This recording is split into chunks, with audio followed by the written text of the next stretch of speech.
to 9:35, and I'll begin by acknowledging the country on which our Critical Antiquities Network is based. I'm based at the University of Sydney, so it will be the Gadigal people of the Eora Nation that we will acknowledge. So I'd like to pay respect to the traditional owners of the land on which the Critical Antiquities Network meets. As I said, it's the Gadigal people of the Eora Nation, and it's upon their ancestral land that the University of Sydney is built. And I would especially extend to them the apology for the perfunctory insincerity with which this acknowledgement is routinely given.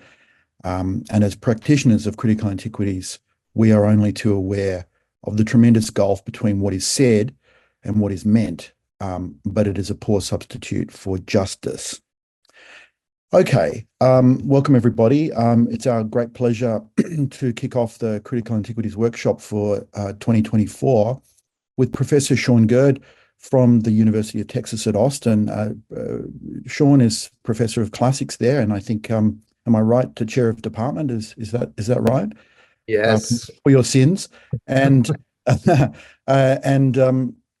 Sean is an internationally recognized authority on ancient theatre and ancient music, and the intersection of those two with 20th century philosophy and theory, and has authored some superb monographs and collected editions, including texts which are perhaps well known to some of us here: Iphigenia et Aulis, Textual Multiplicity, Radical Philology. I remember some years ago when I was interviewing Glenn Most on the subject of what he might interpret as a radical philology.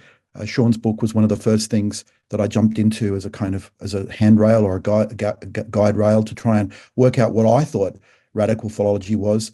Sean also very helpfully edited a collection called Philology and Its Histories, which is on my shelf over here, and a really fantastic collection. But in addition to that, Sean has also produced other monographs, Dissonance, Auditory Aesthetics in Ancient Greece, published by Fordham, and The Origins of Music, Theory in the Age of Plato, Bloomsbury in 2019, and also another fantastic little volume, co-edited with James Porter.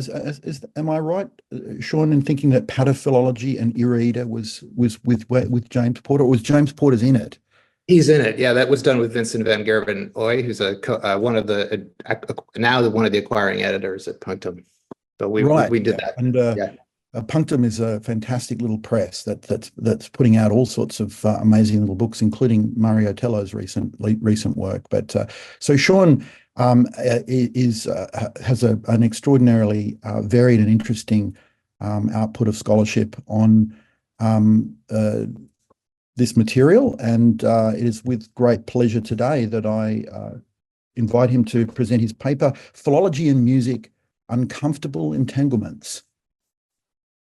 Thank you, Ben. That was great. I should say, I finished Iphigenia et Aulis at the University of Sydney. I remember editing the final copy in the university library there with that great view that it has out on the city.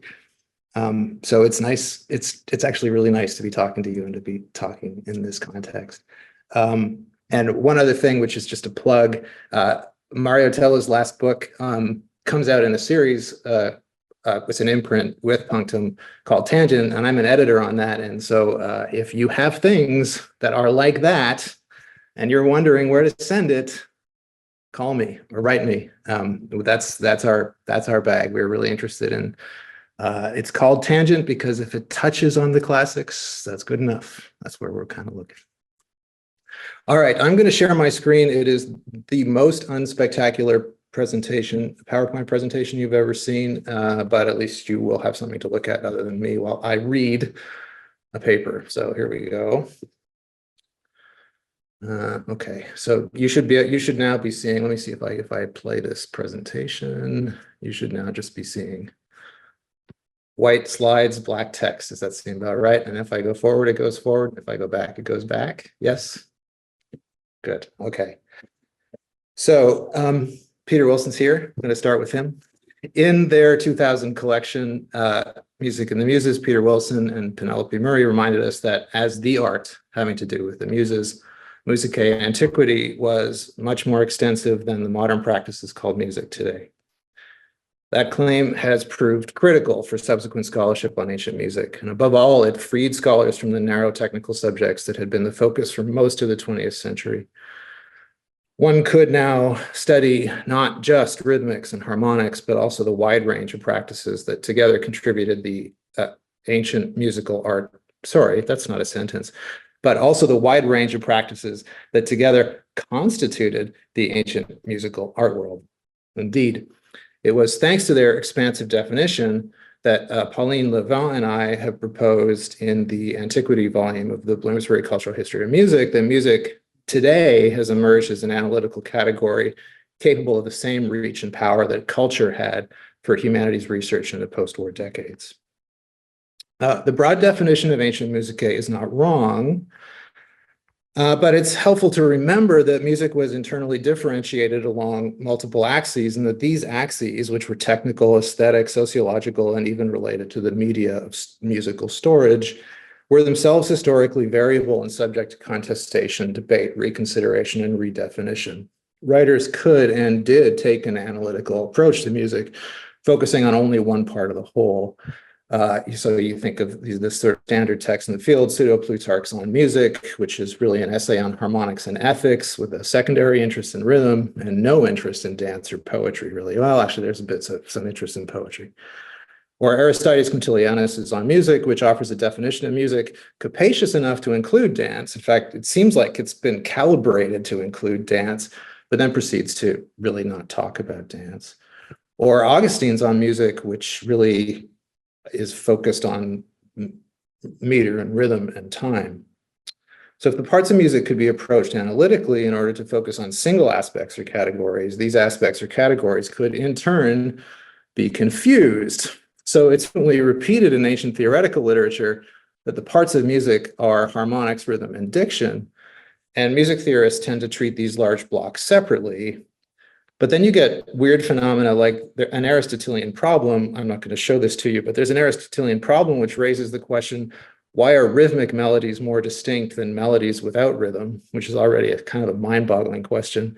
And then, as Aristotelian problems do, offers a series of answers, one of which is that high notes are more energetic than low ones, which is a harmonic, not a rhythmic answer. So this explanation seems to come from harmonics, whose remit is pitch, not rhythm, whose remit is time. So here we have an ancient voice which tried to think rhythm in terms of harmony. So you get this internally differentiated subject, and then you get people kind of messing with the categories and confusing them deliberately by accident, whatever. And the very nature and authenticity of music could be contested. When, for example, Plato has Socrates say that philosophers are the true musicoi, this is not really evidence that music as a general phenomenon is always included cognitive art or prose dialogue. In context, it's evidence that music was open to appropriation as well as critique, even to radical redefinition within a polemical context. For the aim of Plato's claims to this effect is to establish philosophy as hegemonic with a broader system of cultural practices, within a broader system of cultural practices. Philosophy, it is being implied, should be the sovereign art, the true music. And such a claim evinces the contestability of music in the context of ancient battles for intellectual legitimacy and leadership. There are other times when music offered a kind of illustrative other, both exemplary and problematic, through which some non-musical technique could refine its own self-definition and procedures. And this is what is happening, I think, in the case of Dionysius of Halicarnassus's De Compositione, a work of rhetorical theory dedicated to the finer points of verbal style. Now, according to Dionysius, who lived in, do you need to know about who Dionysius was? Dionysius lived and wrote in Rome around the time of Augustus, just in case you've forgotten. The knowledge of political speech, this is like, quote, the knowledge of political speech or the knowledge of rhetoric is a kind of music differing from music that we find in songs and instruments by degree and not in kind. So he just comes out and says, rhetoric is music. That's the category for understanding rhetoric. And this was not an empty or a metaphorical claim. In keeping with it, he altered his technical vocabulary. So Aristotle and Theophrastus treated the notion of stylistic register by the metaphor of articulate speech, or lexis. The author of On Expression introduced or adopted a new term, character, which has as its etymological root the idea of writing, scratching, or engraving. And the metaphor of inscription was also favored by Cicero, who refers to style, stylus, right, an invocation of the stylus, which engraves a wax tablet, and he identifies writing as the way it's acquired. So it's from Cicero. Obviously, that's the etymology for our style. But while Dionysius does use character in this way, his preferred language is musical. Stylistic registers in the De Compositione are harmoniae, and the elements of these harmonies are melos, which we could translate here as tune, the deliberate arrangement of the pitch accent, rhythm, and modulation, metabole. A fourth element, appropriateness, had long been important in both rhetoric and music. And alongside this deep renovation of his analytical vocabulary, he assimilated rhetorical power to musical power. So the force of the rhetorical art is described in terms of the force of music, claiming that the kinds of reactions we find in the audience of musical performances are also typical of those who go to listen to orators to speak. But there is also in Dionysius a sort of a weird critique or disavowal of music, which is, it turns out, a considerably less rigorous art than rhetoric, he says. Dionysius claims that rhetoric is more rigorous than music in three ways. First, rhetoric is constrained to use the quantities of syllables determined by the language, but music can extend or shorten these as it likes. Second, rhetorical speech has only two pitches, a fifth apart, which it has to hit, while music has the freedom to use many more. And third, rhetoric must obey the grammatical rules of accent placement, whereas music is free to disregard them. This third observation occasions a lengthy description. And I quote, and I have the text, which maybe you can see. There we are. Okay. In music, it is correct for the words to be coordinated according to the melody, and not the melody by the words, which is clear from many examples, but especially from the songs of Euripides, such as the one made for Electra addressing the chorus in the Orestes. Silence, silence, make your sandals step light, don't thud on the ground, go back there, go back from his bed, please. In these lines, Siga, Siga, Leucon is sung on a single note, although each of the three words has a low and a high pitch.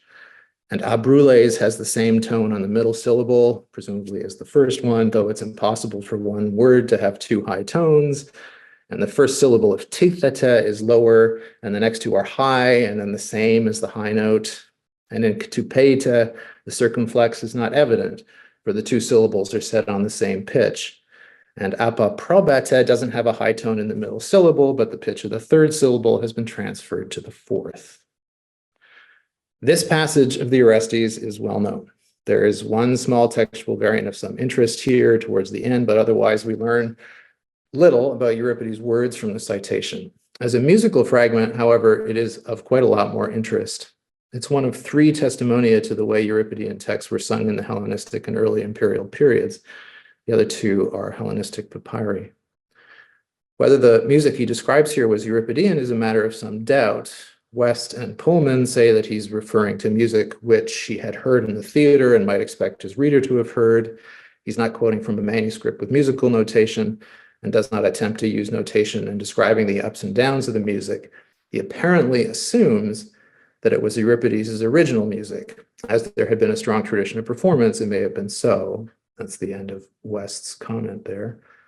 Proscello has cemented doubts about a continual paradisus of Euripidean music, supporting the suspicion that the music Dionysius heard was that of a Hellenistic performance tradition not linked to Euripides.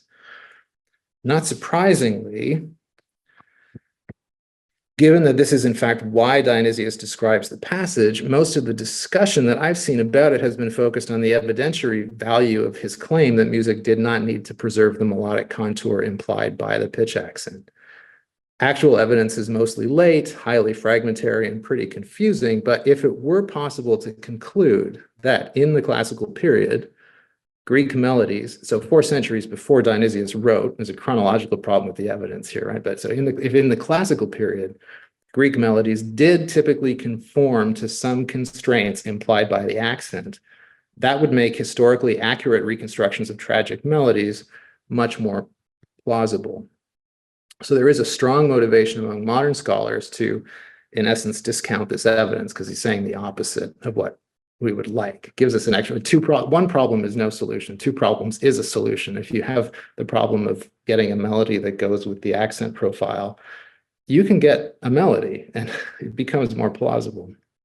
But I want to explore this moment of musical citation as evidence for something other than musical practice. What we encounter in Dionysius, I would submit, is an instance of an encounter between 2 disciplinary systems, the one musical, for want of a better word, and the other linguistic, philological. And from it, we learn, I would suggest, less about music than we do about the assumptions grounding formal language study and practice in the Hellenistic imperial world. This is a testimonium to the self-conception of rhetoricae and grammaticae. So I'm going to focus on grammaticae. There's only so much time. But to start, a methodological observation. So Greek is not the only language in which pitch is a significant phonological element, and the question of the relationship between melody and linguistic pitch that Dionysius raises here, or tune and tone, has been studied by linguists and ethnomusicologists with reference to several different languages and musical traditions. Major issue has been one of the relative priority of language or music, of melotune. If songs do or do not retain the tonal contour of their words, one implication seems to be a methodological one concerning the relative autonomy of melodic rhythmic expression relative to linguistic expression. So this seems to have been the thrust of Georg Herzog's seminal article on speech melody and what he calls primitive music from 1934. Here is how he frames the issue. Do tone languages capitalize on their strong tonal element for musical purposes? Does music slavishly follow speech melody in these languages, or does it merely accept raw material with which to work? Is there a clash between melodic patterns based on speech and purely musical melodic patterns or tendencies? And how far can musical elaboration distort the speech melody pattern of the song text without making it incomprehensible to the listener? So Herzog sets up 2 comparable pitch sequences, if you like. There's a pitch sequence implied by the tonal language, and there's a purely musical pitch sequence, abstractable from speech and independent of it. His analysis of a small cross-cultural set of songs suggests that musical melody has a kind of priority over linguistic tone melody in the sense that formal parameters such as balance and repetition override the demands of the linguistic tone melody. So he more or less comes down where Dionysius does. But the relationship is not one-sided. In a number of his examples, a musical motif is suggested by the linguistic tone melody of a particular line or phrase and then ramified musically at the expense of the linguistic tone contours of subsequent lines. So while the melodic element, which is strong in tone languages, intrudes upon the music of the people speaking in such languages, he says, musical melody has what he calls a remodeling force. The partisans of language, if I can put it that way, have responded with appeals to statistical modeling meant to demonstrate the existence of general trends. These trends, we suppose, bespeak linguistic constraints. So Robert Ladd and James Kirby reduced the possible forms of tune-tone. I don't think I've given you this. No, I haven't. The possible forms of tune-tone relationships really to 3. There's similar motion when the tune goes up, when the tones go up, or when they go down, when they go down. Contrary motion when the tune goes in the opposite direction to that of the tones, and oblique motion where the tune moves but the tones imply no motion, or the tune does not move and the tones do. And then they predict that a void contrary motion will be a common constraint, while similar motion and oblique motion will be relatively common. These predictions are then confirmed at a statistically significant rate across multiple traditions. And so Ladd and Kirby confidently claim that linguistic constraints do impact musical expression, which in a sense asserts linguistic priority, but does it at a level of reality that's entirely different from what Herzog was doing. Herzog was doing formal analyses of specific tunes. So he was looked at 3 or 4 tunes and did a formal analysis of each one and stopped there. Ladd and Kirby are doing sort of large corpus analysis. These are statistical effects they're describing.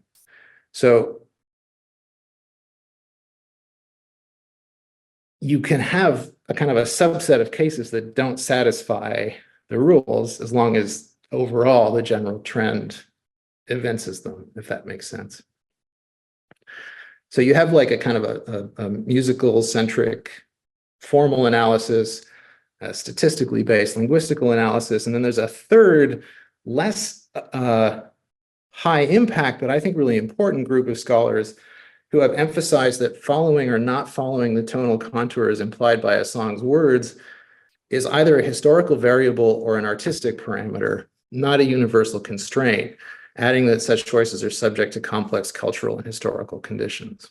For example, studying the recordings of this I did give you, studying the recordings of a well-known performer of Beijing opera who habitually disregarded tonal contour when he sang, particularly at line end, Jonathan Stock noted that this performer's tendency was contrary to the stated rules of experts in the theory of the form.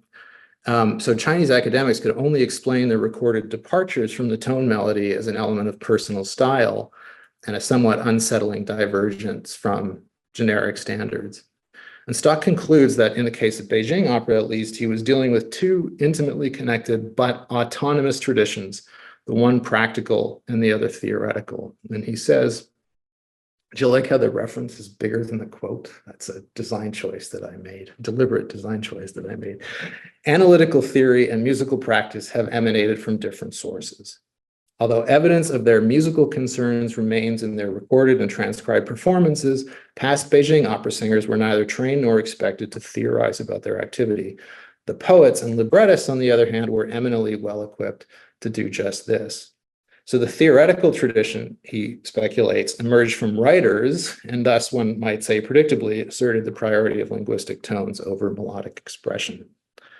The story I want to tell about Dionysius is close to what Stock describes. Our passage represents an encounter between 2 intimately related, but definitely different traditions, one theoretical and linguistic, one practical and musical. To bring this out, I do want to spend some time thinking about the music Dionysius might have heard when he made this description, and then I will turn from there to the cultural conditions that might have conditioned the way he heard it. Okay, so I'll go back and we'll just sit there. So why did the music Dionysius heard apparently not observe the pitch accent? Several explanations can be offered. One possibility is that the bits of music Dionysius describes come from a strophic song. Strophic songs are defined by metrical responsion. 2 or more strophes have the same metrical structure, but they don't typically respond in terms of accent placement. So a melodic expression that had the same tune in every strophe would end up conforming to the pitch accents at most once. Well, that's one possibility. This was the explanation provided by West, who suggested that the innovation of astrophic song in the later 5th century would have facilitated a new music in which the melody could observe the pitch accent all the time. This is highly contested. It's also possible, as Gurd has argued, that in the classical period, strophic song did observe the pitch accent, but was through composed. That is, it had no repeating tune. And the aesthetic credibility of this thesis has been demonstrated really beautifully by John Franklin's settings of Sappho, which followed the accented pattern, but do not repeat a single strophic melody. If that was the classical situation, then Dionysius would be describing something innovative in the Hellenistic performance tradition. And recently, Cosgrove has pointed out that looser constraints allow for melodies that observe multiple different accentual patterns, although the more strophes you have, or the more their accentual patterns diverge, the more monotonous the melodies end up being. In the end, she concludes that in tragic music anyway, obeying an accent was probably a compositional choice rather than a universal constraint. A second explanation for the music Dionysius is describing is that it may disobey the accents of the words as part of a dramatic or musical strategy. So the Orestes begins, the bit he's quoting from, is the beginning of the Orestes, and it is a striking and intense scene. Orestes is huddled and psychologically broken, subject to attacks from invisible furies, and between intermittent bouts of unconsciousness, and he's being cared for by his sister Electra. And into this situation steps the chorus, who comes in singing, as they do, and Electra immediately attempts to silence them, lest they wake her brother. And the Paratus turns into a duet between the singing chorus and an Electra begging them to be as quiet as possible. The scholia on her lines contain the information that the song is sung on the highest possible notes because the highest range is typical of lamentation. That's actually strongly paralleled in a couple other places, the association of high pitch with lamentation. So if the actor must sing at the top of his range for mimetic purposes, this might impose a limitation on melodic means. So you were singing up high, you may be only singing single notes or varying only a little bit. And indeed, Dionysius' description seems to imply a great deal of monotony or falling where one expects rising, both of which might have been expected from a singer working so high in his range that he had nowhere to go but down. A third explanation is that the tune did observe the pitch accent, but the performers Dionysius was listening to just didn't accent their Greek the way Dionysius wanted them to. Dionysius himself writes in and explicitly endorses an Attic graphylect grounded in 4th century BCE models and supported by a normative grammar taught in schools. But by the Augustan age, spoken Greek outside of educated circles had diverged significantly from grammatical Attic. In a series of studies done in the 1970s, Theodorisson argued that quantitative distinctions between vowels were fading in Attica already in the 4th century BCE, and that by 150 BCE, the spoken language had largely stopped distinguishing between long and short vowels of the uneducated spoken language. This work has largely been accepted in more recent studies, with Devine and Stevens and Horrocks agreeing in substance, though the precise chronology is not a matter of universal consensus, and there's disagreement on whether the quantitative change preceded the transformation of the accent from a pitch into a stress accent or vice versa. But you have like a loss of the normative language in lots of places. So it's not difficult to imagine that a significant group of speakers did not place their accents correctly as a grammarian might have wanted. And it's also fairly easy to imagine musical performers who may have felt uncertainty or if not utter disregard about where accents were supposed to be placed by canonical standards.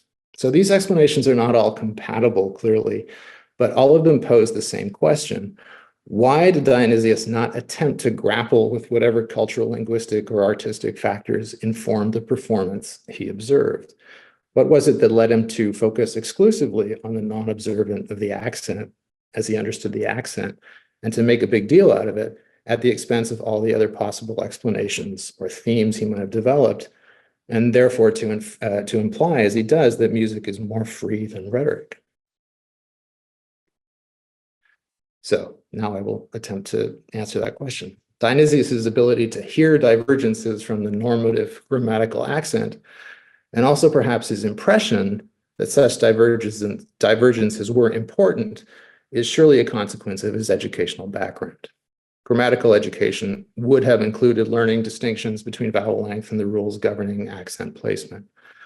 And there are numerous signs in the body of commentary surrounding the Techne Grammaticae that music was both an inspiration and a competitor for grammatical language theory and the practice it authorized. Most of the evidence for Grammaticae's complicated relationship with music comes from long after Dionysius of Halicarnassus's time. It's the commentator Heliodorus, for example, from perhaps as late as the 6th or 7th century CE, who provides us with the most extensive reflections on music and its relationship to grammar. Now, he might have drawn on material earlier than Dionysius of Halicarnassus. He certainly drew on later material, but his and other commentaries on the Techne nonetheless provide a context for Dionysius's remarks about rhetoric and music, either by disclosing the ideological destiny, if you like, of Grammaticae, or by showing us the matrix from which even Dionysius's thoughts were emerging. The comments we're concerned with all respond to the Techne Grammaticae's definition of what the technique calls anagnosis, reading. And the definition is typically brief. And here it is. Reading is the correct pronunciation of poems or prose texts, and one must read them in a manner respecting performance, accent, and punctuation. We discern the virtue of the text from the performance, the art, techne, from the prosody. I think I've translated prosodion once as accent and once as prosody. Trust me, they're talking about accent here. And the general intent from the punctuation. Thus, we must read tragedy heroically, comedy in a realistic way, elegies in a high-pitched way, epic with good tone or tension, lyric poetry musically, and laments in a subdued manner with groans. And those are descriptions of the so-called virtue of the text from the performance. So out of this, the commentators weave a sophisticated discourse that at once appropriates music theory as a source of grammatical reflection and delegitimates music as a custodian of tradition, even going so far as to write it out of cultural history in some surprising ways that I will not go into. To start with the appropriations. Once it has been established that prosodic reading means reading in a manner that expresses or respects the pitch accent or the tonos, it is time to define tonos. You think, no, I didn't. So to do so, the grammatical scholiasts turn to musical sources. Aristides Quintilianus and hoi musicoi are cited in one note as authorities for the idea that there are two pitches, tasses, in Greek, falling and rising, which this scholiast proposes to call oxytone and baritone. While the second book of Aristides Quintilianus's De Musica is concerned with many manners that could well be considered grammatical, here the commentator is drawing from very early in book one, where Aristides is laying out the basic principles of harmonic theory, which has to do exclusively with the correct construction of pitch sets. So dating Aristides is tricky, but he's definitely centuries after Dionysius. So this is not, Aristides will not be a source for Dionysius, but as you'll see, I think we can just dip back before him in a few moments. Right, so he's laying out the basic principles of harmonic theory, which has to do exclusively with the correct construction of pitch sets. Aristides defines tassis as a stable pitch and then divides it into, yes, so the English is down at the bottom, then divides it into anasis, the result of moving from a high pitch to a low one, and epitassis, the result of moving from a low pitch to a high one. Multiple revelatory confusions are at work here. The language Aristides uses is Aristoxenean, and the definitions of tassis, anasis, and epitassis are based on Aristoxenus's elements of harmonics. But Aristoxenus insisted that tassis was neither anasis nor epitassis.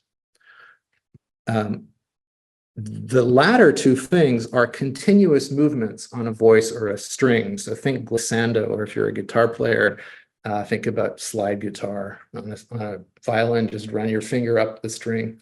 That's, or if you just like tighten a string, pluck the string and tighten it, you'll get that sound of a pitch rising.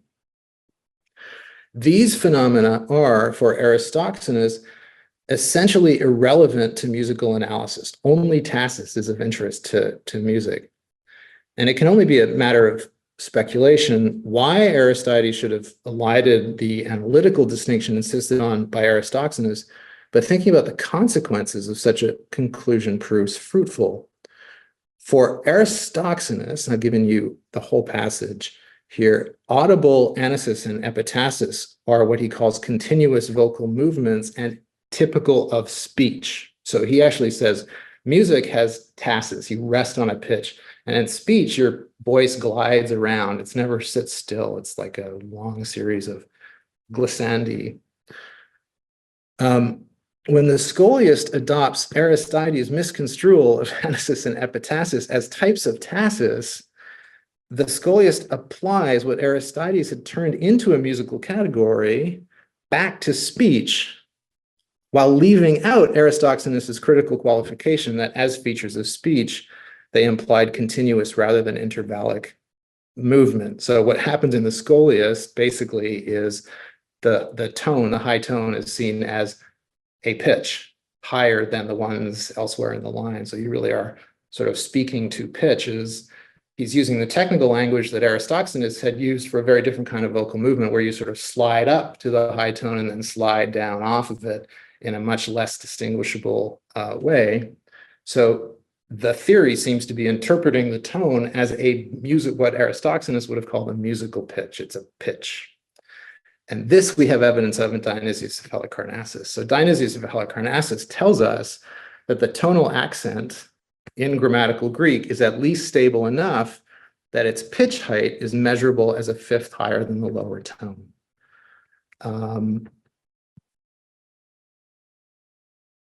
Still, okay, I don't have it. This is Aristoxenus still describing the glide. What's important to me is that the movement is, in Dionysius, the movement around pitches is digital. So it's very clear the voice doesn't glide down through a continuum of pitches, but descends through a series of discrete texts. So when he discusses bisyllabic words, for example, the low pitch is a low pitch. It's lower than the low tone is higher than the high tone, and not like just sort of sliding down. And he's quite precise about that. Dionysius hears stops where Aristoxenus would have heard glides. So effectively, grammatical Greek and the tonal accent is being theorized using musical categories. You know what I just did? I swept this way instead of this way, and now I have to reopen the document.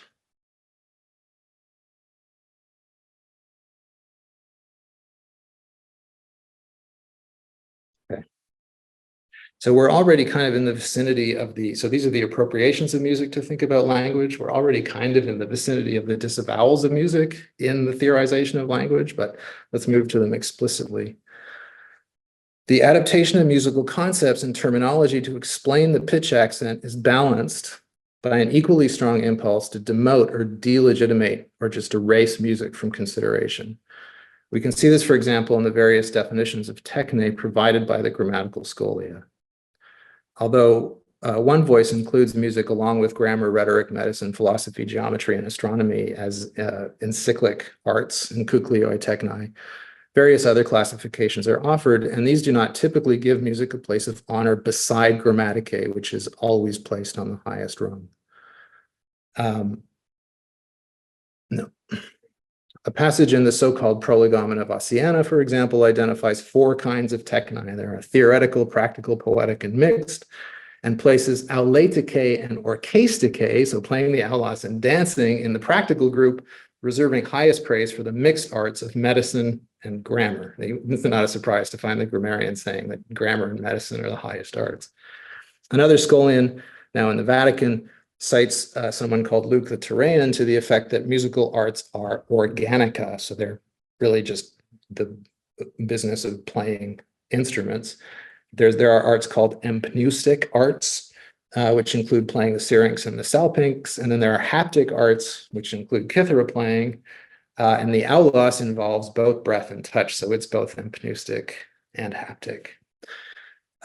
Grammar, on the other hand, here is treated in a completely different and much more perfected category. The astute reader of these passages will notice that musicae itself is only included in the list of encyclic arts. The other more partisan taxonomies focus on instruments or dancing. And one reason for this may be discernible in a scholian, which offers a definition of tonos. So this is in the context of explaining reading according to the accent, and has to define what the tone is, but then proceeds to demote musical practice to the status of imitating the voice. What is a tone? They say it's a sounding forth, that is, a sound. Of what? Of the voice. Of whatever kind of voice? No. Then of what kind? Of the in-tune voice, the enharmonia. Oh, the enharmonia. enharmonios phone, excuse me, I'm transliterating and reading. What is an in-tune voice?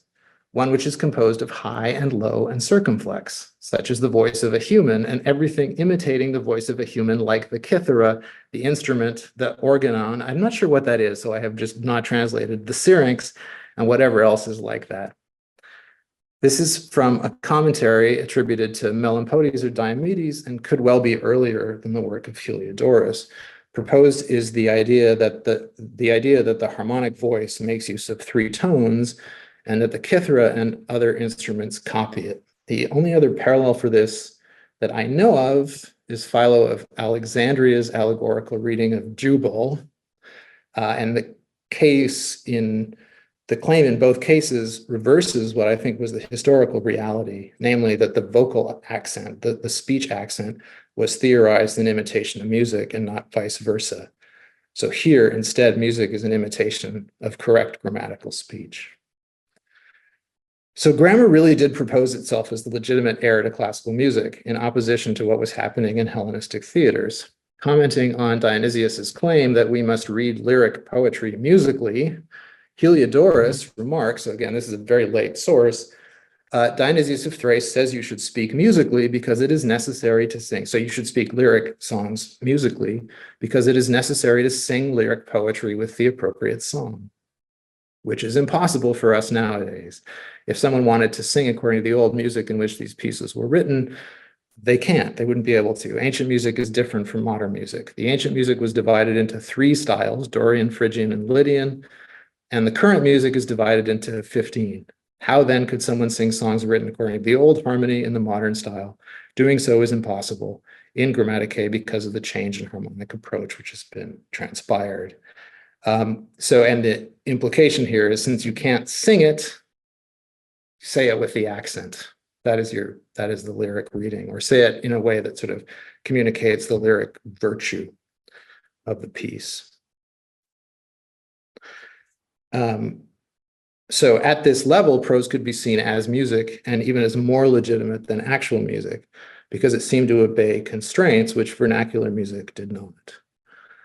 To put this in rather bald terms, the grammatical background suggests that Dionysius hears freedom in music because he's acquired a highly precise and normative sense of how Greek should be spoken via his training in the grammatical language. We must keep in mind that all of this is happening in a context where grammatical Greek, and in particular the pitch accent and its prosodic basis, were becoming increasingly esoteric and remote from the spoken language in most places. When we take that into account, Dionysius's assertion that rhetoric is music seems increasingly plausible, and not just for the reasons Dionysius himself gives. Any practice rooted in this version of Greek was increasingly an art of organized sound, institutionally organized sound. So I've got some conclusions. Dionysius's testimonium, together with the grammatical scholia from which I've sampled here, are the only theoretical witnesses to the question of whether Greek music should observe the contours implied by the pitch accent. They're not the only witnesses, they're the only theoretical witnesses, just to be very clear.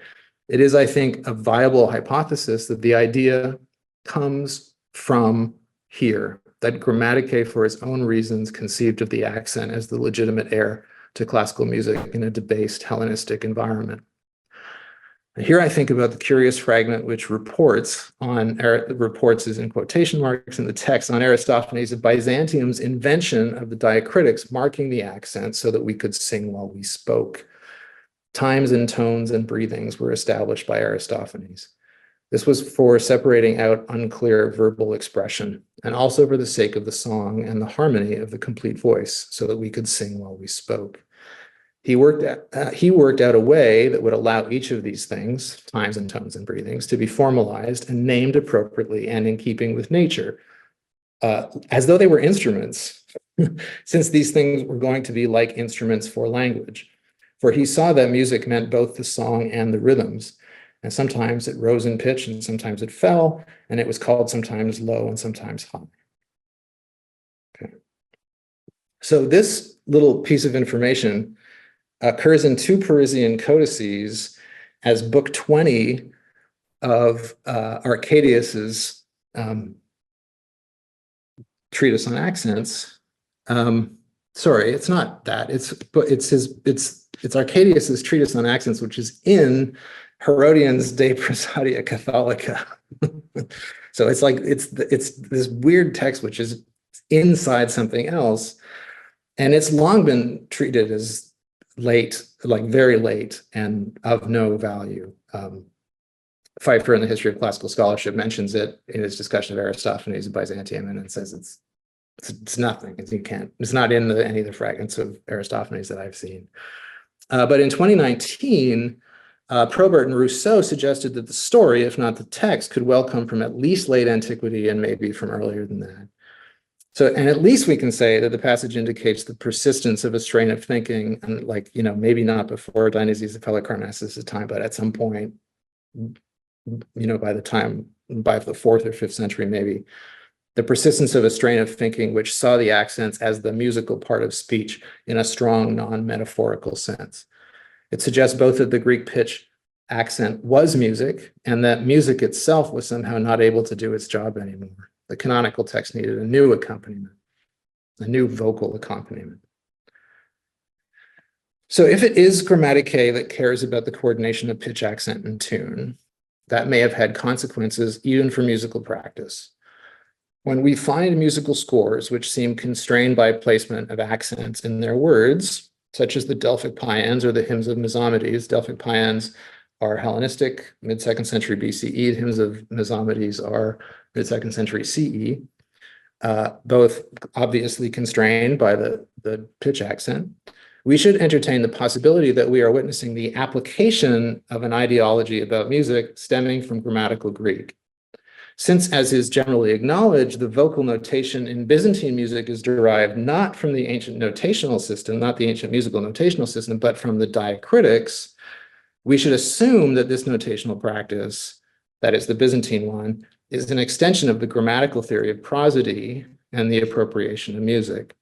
And we might be aware that looking at this old problem, as I have, the old problem of the relationship between the accent and the melody, whatever musical insights we get, we also gain further purchase on the question of how theoretical systems interacted with each other and with the cultural practices in their environments. And that's it. I'm done. Thank you. I will close the terrible, probably the worst PowerPoint presentation you've ever seen. Oh, it was perfectly fine. Reminds me of many that I've used in the past. Thank you very much, Sean, for an extraordinarily rich and erudite presentation on a very niche topic, but one which is I felt listening to what you were saying that this was a pebble being thrown into a pond whose ripples as yet kind of uninvestigated.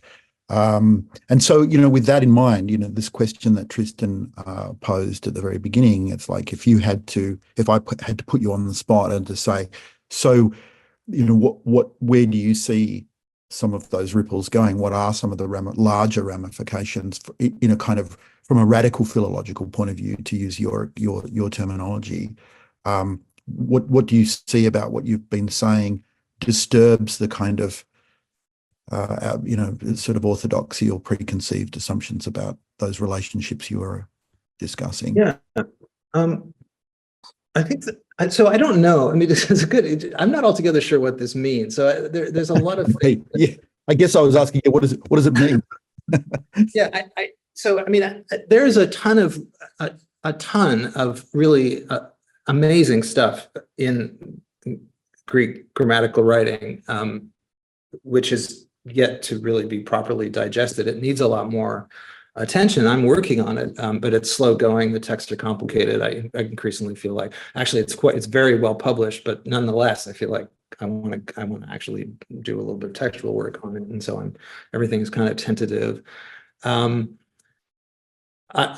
Something I haven't said is that part of this story is about Diogenes of Babylon, so a second century Stoic philosopher who had a theory of music, which is discussed in Philodemus, but also seems to have inserted music into Stoic dialectics in a rather surprising, if not utterly shocking way. And I think that partly what I'm doing is reconstructing a Hellenistic doctrine of the accent, which is happening at the same time as you have sort of uh, a particular Athens asserting itself as a cultural capital and a particular dialect asserting itself as prestige, which is also already sort of self-consciously historical and nostalgic. And so we have an ideology of language, which is our ideology of language, right? Grammaticae is, Chris, in that collection of mine that you referred to on philology and its histories, Chris Chalenza has this great piece on Politian, and he sort of points out that the philologist is the grammaticos. It's just a kind of a change of names, but the basic function is the same. And so grammatical ideology is philological ideology. And I think one of the important things about that is that grammatical ideology, as I read it, must be presenting norms as facts. So it is a normative description of language. This is how you should speak, not how you speak. Ancient Greek is a ideal. It's not a fact until it's sort of bought into as such. And I think we forget that. I mean, I think we forget that what we teach when we teach these languages is normative linguistic systems. We're not kind of, if you wanted to teach the history of Greek, you would have to take a historical linguistic perspective and do it in a completely different way. I once had the misfortune of being exposed to that, and I just about died. It was so bewildering and disorienting. It wasn't at all what I recognized as ancient Greek. It was, for me, a really important learning experience when I realized that my view on language was really conditioned by this very specific.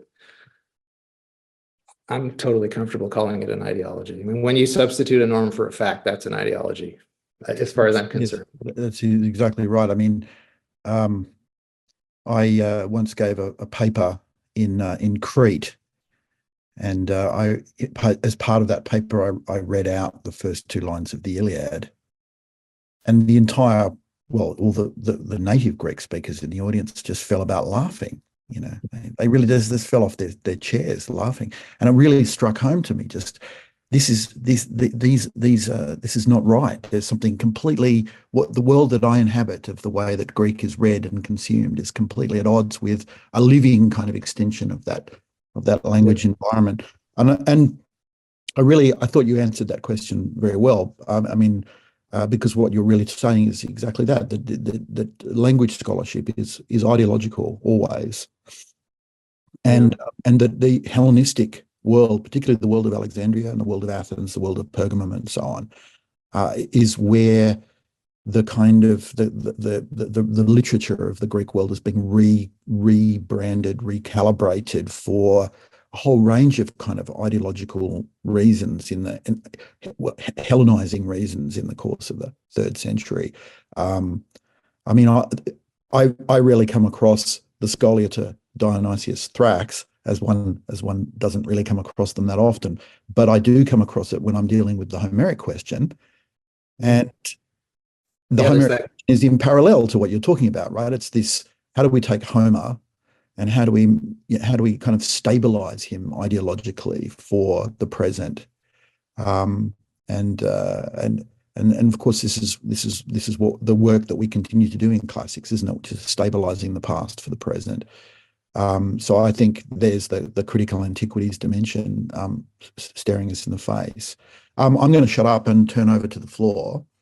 Are there any questions from the floor? What we would normally do is raise a hand, as Emily has done, or you can put the letter Q in the chat, or you can even write your question in the chat. And if you don't feel like reading it out, I can read it out for you. But Emily, before you arrived, Sean was telling me that his sojourn in Sydney for a year in 2003 was with Rick Benitez, and Emily Hume is Rick Benitez's successor in the post of ancient philosophy in the philosophy department. So it's appropriate that I hand over the first question to her. Emily, go for it. Thank you so much. Yeah, and actually, if you can see in the background, my very much music-themed art back there is from Rick's old office. It was something he didn't have space for his new place, so I inherited that. And then as I was seeing it in the background, I was like, oh, this is the first talk this has been really appropriate for. Thank you so much for this talk. Ben, I actually have sort of two broad sets of questions. I'm only going to go for one, obviously, at first, but I would, if there's time, I'd be happy to. Of course, there's plenty of time. So the first one is sort of narrow, but it really, like, it would drive me crazy if I didn't try to sort of get your insights on this.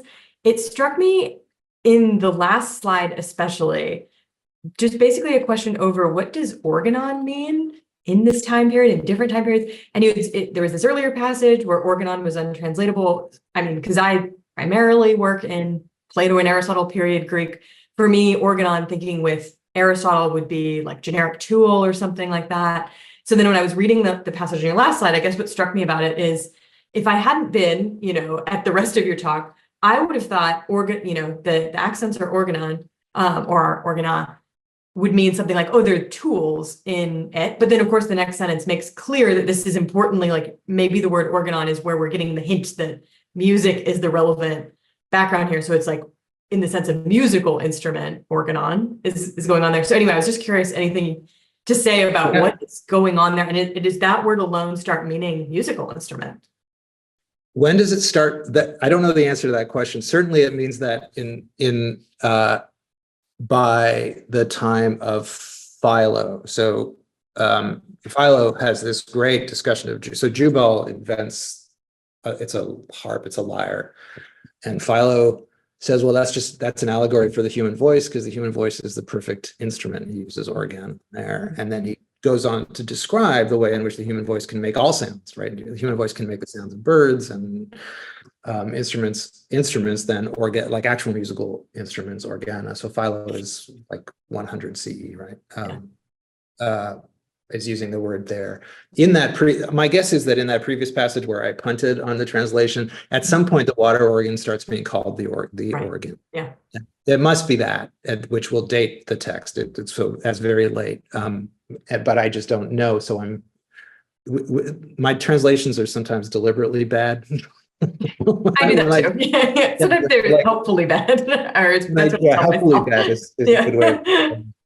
And that's a good example of that. In the grammatical scholia, there's a tendency to treat music as organisticae exclusively. So it's really the art, or music is the art of working with tools to make sounds. Grammaticae is the art of working with your voice to make sounds. And that seems to be a distinction that's being made there.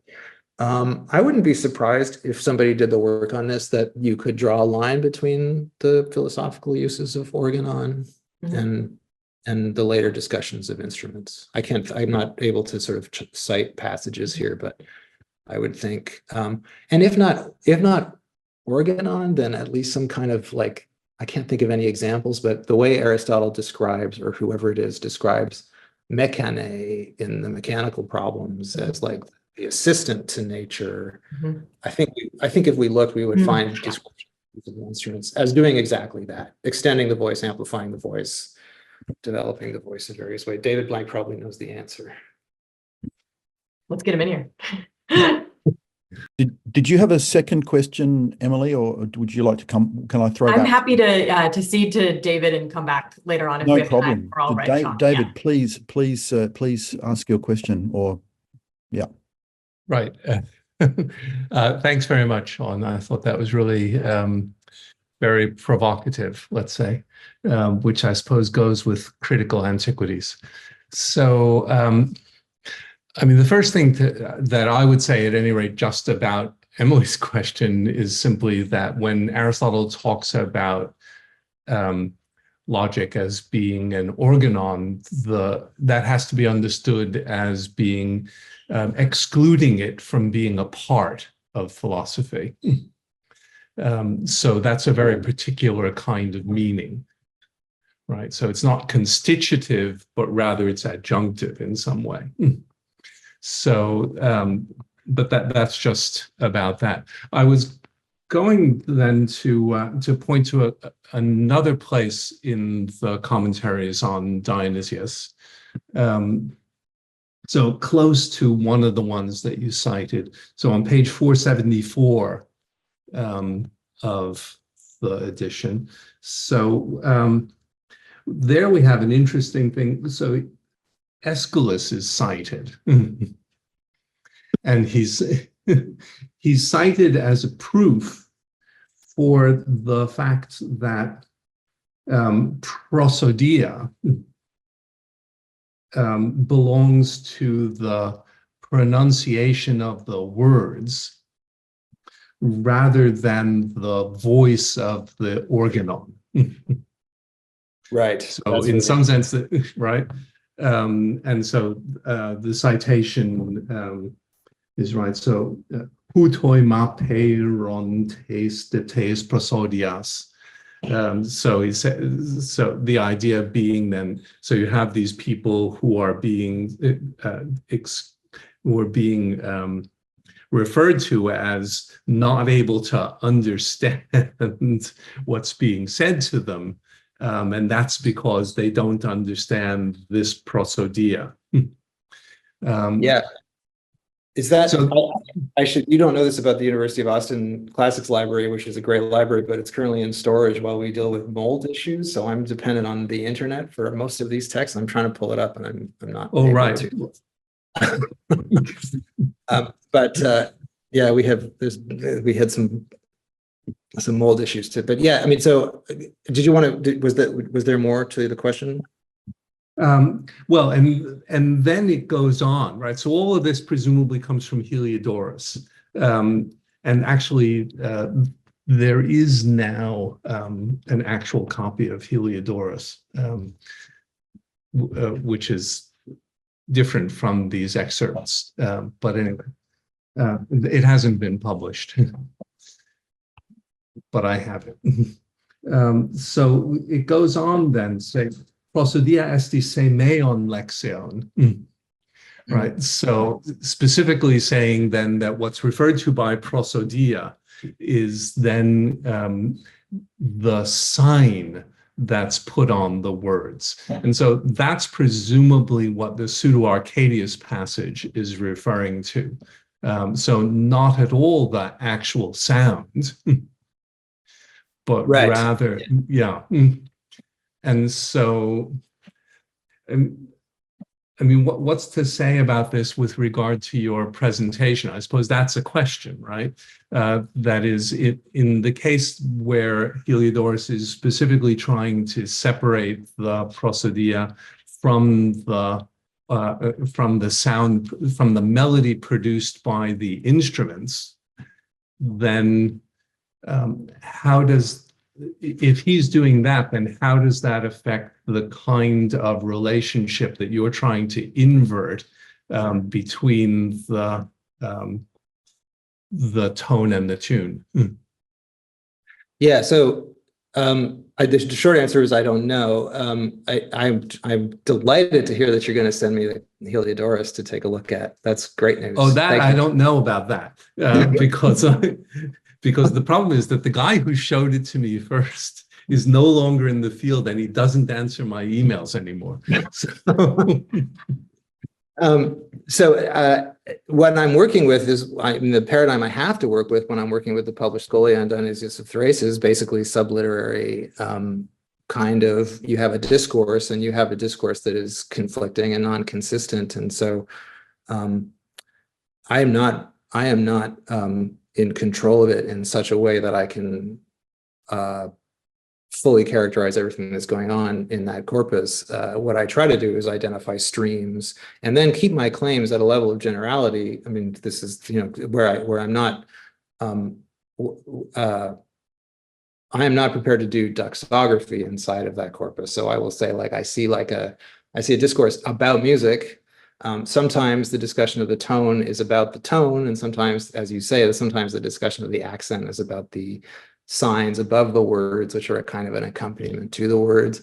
There are passages, there's a great passage in the Scholia where there's a discussion of the Aeolic dialect, and the Aeolic dialect is described as being, I forget which one comes first, but weak and effeminate is the first one. And then there's a second voice that comes in and says, no, actually it's the opposite, it's strong. And so you have like these debates that unfold in there. I think that I really at this point would only go so far as to say, especially given the chronological problems, that tone is thought of in terms of music, and it's thought of in terms of music in different ways. For me, actually, Dionysius is actually much more helpful when he goes ahead and describes the tone. He says it's a fifth. That's a super useful thing to have, right? And we should probably also be talking about maybe offline, but at some point we should be talking about Diogenes of Babylon, because I think there are some things in Philodemus that may be helpful here for contextualizing very early linguistic philosophy. But yeah, that's kind of where I'm at. Right. So I think I sent you a paper on that, or. Well, we'll talk. I'll Okay. write after that. Yeah. Good. James, you have a question. Yeah. Hi, Sean. That was wonderful as ever. I have a question about responsion and the position that these grammarians take on it in what seems to be violation of the remains of lyric music that they have right in front of them. I've been speaking of Aeschylus. I've turned to Aeschylus in the Parados to think about responsion just this week, and I saw Seth Shine in thinking about metrical responsion. Says, well, what does responsion mean in the Parados here? He says, and so he's very much a part of this tradition, maybe unwittingly, but he says responsion means juxtaposing music, song, and dance. And I saw that and I thought, well, what the heck does that mean? Music, well, that I suppose means accompaniment. But then in song, he surely means the tune of the voice, not the tone of the voice. When you look at the strophic responsion in the Parados, there is occasionally some accent, maybe a pitch overlap, but it's very rare, and it's so obviously not what Aeschylus is, how he's designed the music of the song, right? So that makes me wonder, given the priority, the grammarian's priority of tone over tune, or to say somehow that the true sense of the tone preserves the best music. So they can say that. I mean, and you've shown that there's a kind of critical mass among some grammarians of like, this is what we're aiming for. But when you have the music of Aeschylus in front of you in clear violation of that principle, I guess one way of putting this is, do you see in a lot of the theorization, or in any of the theorization, a kind of step back, a kind of apology for, to say like, well, this is what we're after, but actually there are some cases where this theory of ours doesn't actually fit with the evidence that's in front of us? So there's two parts to this. One is one is a sort of a question of fact, which is to what degree do grammarians, or does anybody talk about tune and its relationship to metrical or accentual responsion? And the answer to that is that almost nobody does. Dionysius does. That's the passage I gave you. That's kind of that's the slide. That's the testimonium. Most of the discussion The grammatical discussion is about reading. So, and reading is not singing. I mean, reading is singing, but it's not. Like it's presented as not a musical form of expression. It's part of the techne. It's how you correctly pronounce the words. And I do not have mastery of that corpus, but I don't remember anybody talking inside the grammatical corpus. I don't remember anybody talking about tune-tone relationships in this way. I think it's Dionysius. The contemporary question is a long history. Anna Conser has been doing work on this. Oh, look at that. I see a name on the screen. Somebody who might be here has actually been doing work on this. That is a very delicate set of considerations you have to take into account. So it turns out that if you just overlay accents, like take two strophes and overlay one on top of the other one, you will not get perfect accentual responsion, but you do get patterns that you can work with. So you can come up with sensible melodies that if you loosen your constraints a little bit, they make sense and they can repeat in both strophes and still kind of observe the accentual pattern. That's a completely different set of methodologies that I'm working on. What I'm working with is like sort of the ancient representational and discursive practices that construct the accent as like construct the accent as a theoretical problem or an epistemic object or something like that. I don't have strong views about musical reconstruction. Is my non-answer somewhat satisfying there?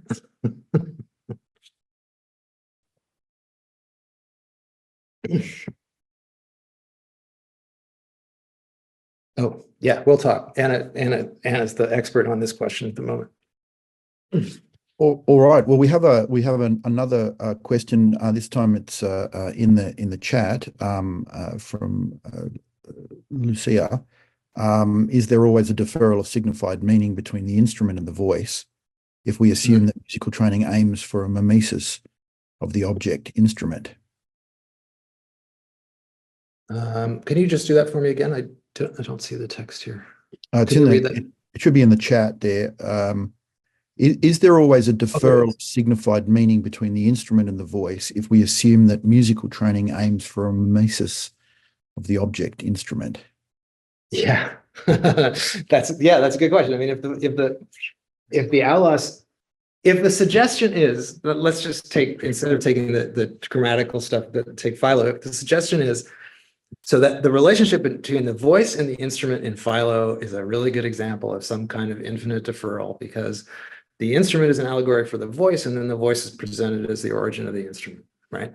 And so if you're playing the instrument, you're doing two things simultaneously. You're both imitating and signifying the voice with the instrument. And with the aulos, you cannot use your voice at the same time. So you are very much, I mean, that is difference in some fairly straightforward way. That would be a really interesting line to sort of develop with the lyre.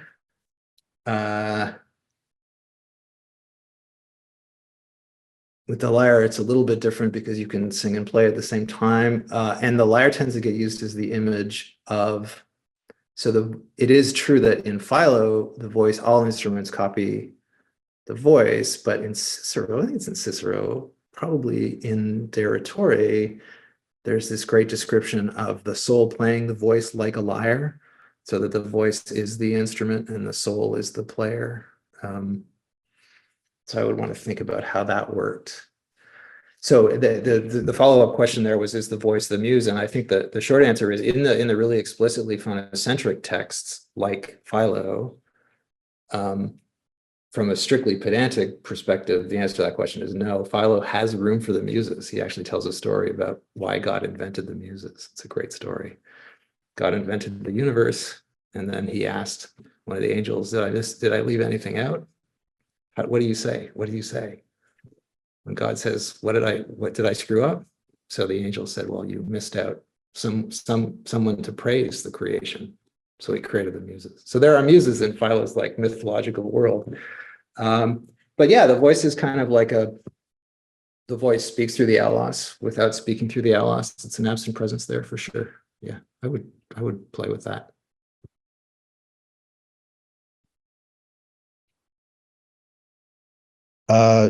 Lucia has a follow up there. So the voice is the muse. Yeah, that was what I just said. Oh, yes, right. Sorry. Okay. Anna has replied that she would like to follow up with you via email, but parental duties have intervened. On that note, it's coming up to the hour, and if there are no more questions, it remains simply for me to thank you, Sean, for taking the time. Oh, Emily, you're jumping in there with a question. Is that right? I did have another question. You did have another one, time but until the hour, but if you want to end, that's okay too. No, that's perfectly okay. We've got we've booked up till 11, so you can. Okay. If we have Sean, I'll go for my next one. So the other thing I wanted to ask about was, I guess it struck me, especially when you were both in the talk and then in responding to my question of thinking of music as organisticae. I was sort of just wondering if you could say something about, I suppose, the techni of music that range across, I'm going to roughly use the words like composition versus performance. It just struck me that, I don't know, I guess in any discussion of a broad techne like music, you end up getting these sub specializations, and there's sort of some different intuitions about different ones. Those include like social intuitions about who's doing them. I guess maybe to make the question slightly more concrete, I think part of what I'm thinking of too here is the discussion of music in Plato's Philebus, where it's described as not very precise, which I've always thought that sounds like an insane claim to make about something like harmonics, which of course Plato thinks of as highly mathematical elsewhere.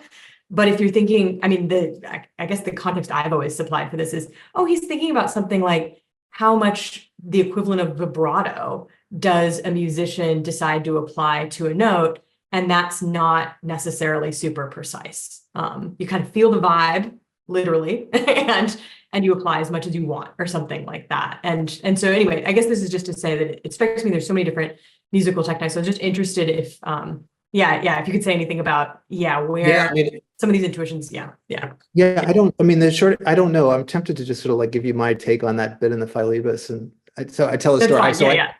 I have like a couple of sets of alloy, and I've hired a bassoonist, a performance, he's finishing his MA in performance on the bassoon, which is a double reed, similar kind of instrument. There's always this question about like when you look at like the Louvre alloy, for example, you can measure where the holes are, and you can kind of mathematically derive the pitches based on where the holes are, because it's physics, right? I mean, you know the length of the mouthpiece. The trick, of course, is the mouthpieces don't survive, so we don't know the length of the mouthpiece. We have pictures of them, but you can kind of figure out what the tuning of the instrument is. Well, working with this bassoonist, very quickly I realized that he was going to be able to play anything, literally anything I asked him to play. Any pitch I wanted, he could produce on these instruments. From his perspective, nothing was coded into the instrument. He can bend, he can like create a gliss on what's supposed to be a digital instrument, right? It's not like a violin. So in one sense, I sort of feel like that one of the things that might be going on in that Philebus passage is simply the fact that organisticae, real players, people who live on their instruments, they have freedom on their instruments. They're not constrained by theoretical things. So the absence of a measure is in some ways, that's what instrumental freedom looks like to somebody who wants a canon to be operating at all times. More broadly, that's a really hard question to answer because of the status of the data. So you get this really great architectonic of the Techne Musicae at the beginning of Aristides Quintilianus, which breaks like all of it down. It includes practical and theoretical, and goes right down to a very low level. But I don't know where that comes from. I actually think there's a lot of work to be done in Aristides in terms of his sources. He's an original synthetic thinker, but he's also really working with a lot of prior material, and so sorting that out is going to take a lot. So I can't, if you want to know about real actual musicians, like real actual musicians instead of philosophers who think about musicians, in the Hellenistic and the early imperial period, your evidence is primarily inscriptional. It's the stuff around the artist of Dionysus. There's some papyrological stuff as well, some new papyrological stuff. It's a very different body of evidence, and also, I suspect, not a very helpful one. I think we're gonna end up discovering that the picture of the artist of Dionysius that emerges from literary sources is of a bunch of drunks who just sit around partying and playing their instruments all the time. It was an Aristotelian problem. Why are they so poneroi? The image that emerges in inscriptional evidence is of elites doing elite things. And I think that we're going to end up, without having done the work, my guess is that when I get into that, I'm going to end up saying the non-elite musician is just as invisible when we look at the inscriptional evidence as he is when we look at the literary evidence, which isn't very helpful. But yeah, this is super interesting. Thanks so much. No problem.